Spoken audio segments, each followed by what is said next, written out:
Good Lord. You saw the title, right? Now, I paid my money. I gave the movie a fair shot. I don't need a refund. Just do better. Senator, you need to do better. Inside Sony's Madam Web collapse. Forget about a new franchise. The flop is wiping out an entire plan for a new movie series as the studio becomes the latest superhero studio in need of a pivot. An about face and go in the opposite direction. The trailer buzz was worrisome. Advanced ticket sales anemic. The last week, the critic reviews of Madam Web were posted, and they stung deepest of all. Sony's Spider-Man spinoff received the lowest average Rotten Tomatoes score, 13%, of any major superhero film in nearly a decade. Whew. On Wednesday night, you could actually watch advance purchase sales declining in real time as buyers were refunding their tickets. Marvel's a major theatrical chain executive. It really says something when you'd rather have Shazam 2 numbers. My God. It marked one of the lowest starts in Hollywood history for a film based on a Marvel character. Domestic box office for the first 6 days in North America was just $26.2 million after opening midweek on Valentine's Day. International tallied $25.7 million from 61 markets. Even the fan-friendly cinema score grade was a poor C+, extremely low for a superhero title. Like DC and the once unstoppable Marvel, Sony is now finding itself under the gun to reevaluate how to make comic book movies. Well, I've always said they know how to make comic book movies. They just stopped making them the good way, the successful way. Sony's previous Spider-Man universe movie, 2022's Morbius, was a critical bust. And I told you guys I enjoyed myself, but while I was in there, I could tell it wasn't going to do well. So I guess you could call it a guilty pleasure for me, but I didn't buy it. You know, I think a guilty pleasure would be one of those movies you buy, you know, everyone hates, but you like Revenge of the Fallen. I bought because I loved how they made Prime.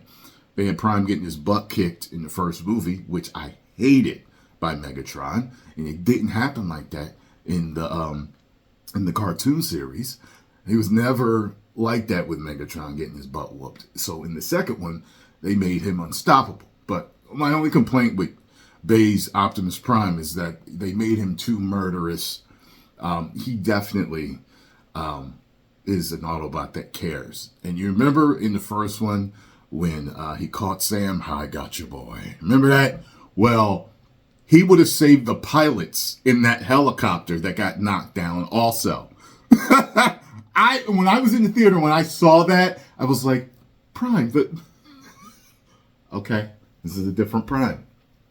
All right, but it says it was a critical bust and much aligned by fanboys online, but at least it managed to earn $170 million worldwide. There's no such hope for Madam Web. The features collapse doesn't just impact the film, but a new potential franchise led by Dakota Johnson that Sony had hoped to spin out. Spoiler alert, her character is connected to Peter Parker, whose birth is documented in the movie. The film introduced a trio of supporting characters, which they did not show even get their abilities. All you see of them is in a flash forward of them being the characters that they're supposed to be. Hey, what's this whole obsession on you guys got with Sweeney? I mean, what was she in before? I mean, no, hey, don't get me wrong. She's bad. What I'm saying is, what was she in that you guys are just fawning and drooling all over her for? I was like, there must be a movie or a series or something that I missed that I did, because I think this is my first time seeing her. And it was funny too, because in the movie I was looking at the girls and seeing how they were portraying them. And you could tell they were all attractive. And she was made the nerdiest. But looking at her, I was like, to me, it felt like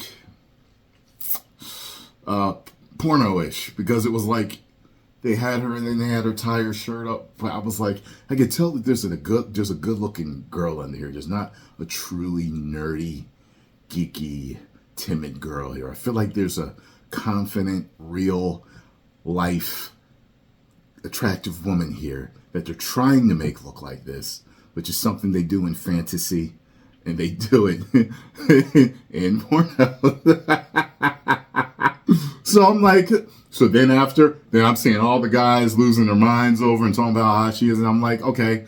I'm like, but I felt like this has been a history. She's had a history of being hot, but I just haven't seen the movie she was in and understood. You know what I'm saying? All right, let's get it. So, suppose it's a trio, right? Now, one of the top stars. Okay, it set up a future in which the three could have become a team of Spider Women under the guiding eye of Johnson's Cassie Webb. Now that's not going to happen. But I mean, if you ask most fans, we knew it wasn't going to happen. We all know what they've been doing. They're trying to turn a male, you're trying to turn an IP that has a major, mostly male fandom into something that women are going to like. But women aren't normally into superheroes. Men normally are. It's like Barbie did great because women love Barbie. And they didn't try to turn it into something for men. They didn't. That's why it did well. Get it? Oh, what a thought, right? Keep all the male fandom IPs geared toward males. Keep all of the female fandom IPs geared toward females, and you will make money hand over fist. As long as you tell these stories right, yeah, there's plenty of women that love Marvel, but it's not the majority. But you're still going to have those outliers like Scarlo and other women that I know that are going to still go to the movies to see it. But they want, even the women that like Marvel want to see it told, geared toward how the men have been liking it. They don't even want it geared toward them like that. Oh boy. Madam Web joins a troubling trend for the superhero genre. Every live-action comic book movie last year underperformed aside from Guardians of the Galaxy. Regardless of studio, superhero fatigue has evolved from a term used by some corners of the fandom into something reluctantly accepted into the industry as industry fact, and is a coming time when Marvel, DC, and Sony are all attempting difficult work for birthing new franchises. Yeah. Guardians of the Galaxy did well because it wasn't woke up. We all know this.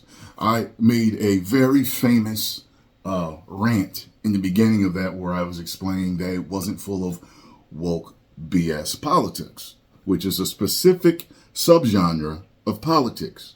People twisted my words, making it sound like I was saying that it didn't have politics in it.